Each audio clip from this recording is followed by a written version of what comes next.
News 46 is brought to you by Bees Embroidery and Garment Printing, specializing in custom and personalized decoration of gifts, garments, and more. Call 775-727-9444. News is also brought to you by Dennis Hoff for Assembly District 36, a successful businessman who can't be bought, can't be intimidated, and won't sell you out. Paid for by friends of Dennis Hoff.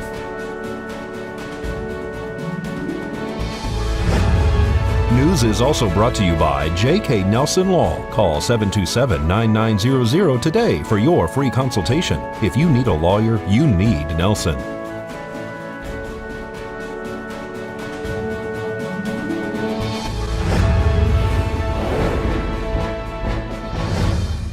Tonight on News 46, a big welcome for the new community solar project. A sheriff's volunteer and 2 others are injured in a crash. And a meeting to be held for the roundabouts. News 46 starts now. You're watching KPVM News 46 with Deanna O'Donnell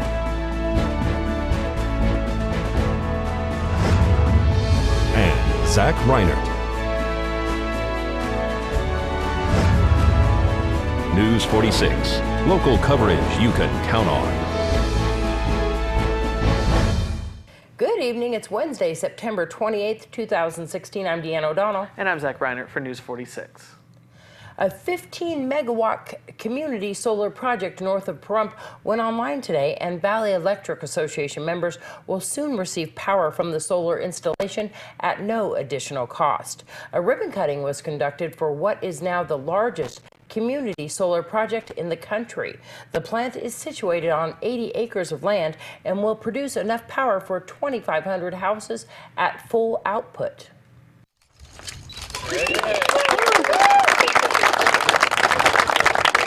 Community solar project here is on 80 acres. It's got 15 megawatts of output. All of the output will be used here locally by VEA members and by VEA, of course. It was built on desert tortoise habitat, so we did a number of modifications to the site. As you're looking at the site, you'll see that the panels follow the natural grade. This was done to help return the vegetation so that we can allow desert tortoise to come and go from the site. And we partnered with Bombard Renewable Energy to build the site. You guys kind of compressed the vegetation. You didn't tear it up.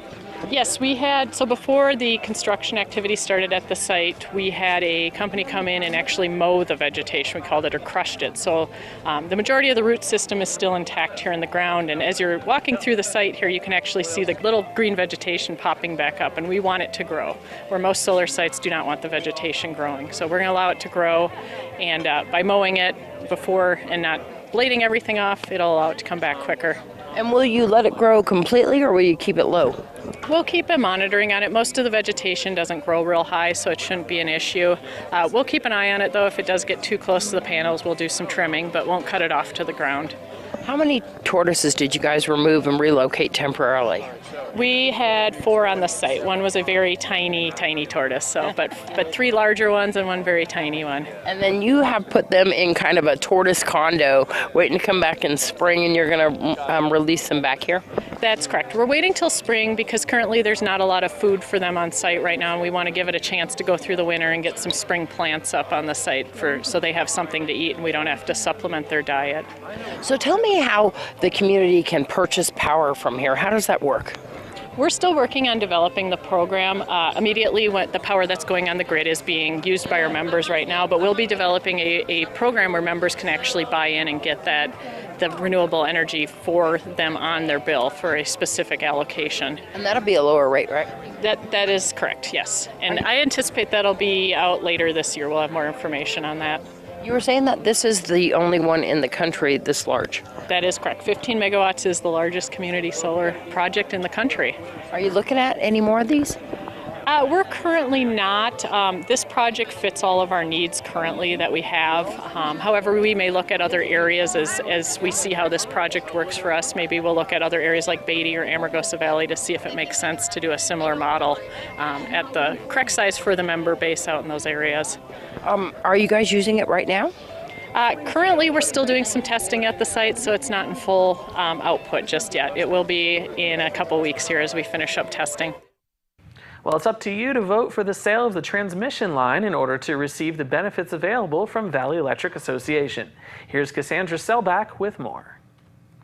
We are getting there slowly but surely. We're about halfway there. We need approximately 11,500 votes in order to take advantage of the opportunity that's been presented to us and all the members. We need about probably 5 or 6 more thousand votes, and we have until October 14th, so we're pushing out pretty hard. We are actually going to be outside of Smith's and Walmart every day between now and then, from 3 o'clock to 7 o'clock during the weekdays, and that's Smith's and Walmart, and then also from 9 to 6 during the weekends at Walmart. So this is all for the transmission line sale. Tell everybody what's going on with that. we are proposing to sell the 230 kV transmission system that we built a number of years ago at a very high premium of $200.6 million, which is about 2.5 times what the net book value is on it.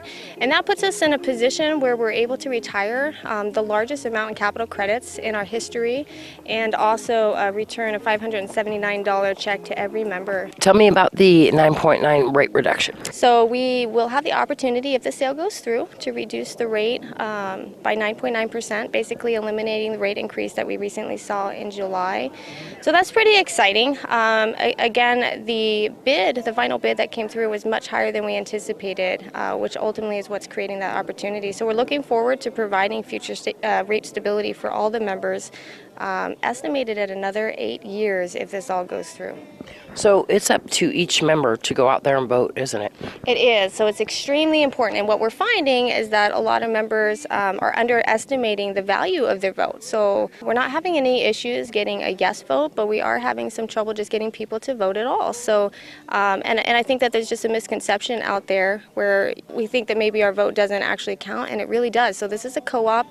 Every member owner has the right to vote, and we need a supermajority in order to even move forward. So that's 66%. Again, 11,500-ish members that have to vote yes, just so that we even have the ability to move forward. So it's critical that people vote. Two Mercy Air helicopters landed on Highway 372 yesterday afternoon. Fire Chief Scott Lewis gives us an update on the collision that warranted a full road closure. We were dispatched a report of a motor vehicle accident. There was also an initial report that there was an ejection, possibly of a child. So we arrived on location. We found a 3-vehicle accident, which the 2 primary vehicles appear to have hit head-on. There was 1 party out of the vehicle. The remainder were still in their respective cars. And we conducted a scene size-up, found no additional scene hazards. However, our triage by the incoming medic units determined that we had at least 3 that met flight criteria. However, we only had 2 available airships. We brought those airships to the scene, that being Mercy Air 21 and Mercy Air 24. We established an LZ directly on Highway 372. The 3rd patient was transported to Desert View Hospital. It's my understanding they were flown out later on. Was there an ejection? There was an ejection, but not outside the vehicle. There was an interior ejection. In other words, a child that was in a car seat was ejected from that car seat, and I guess the best way to describe it was bounced around in the inside of the vehicle.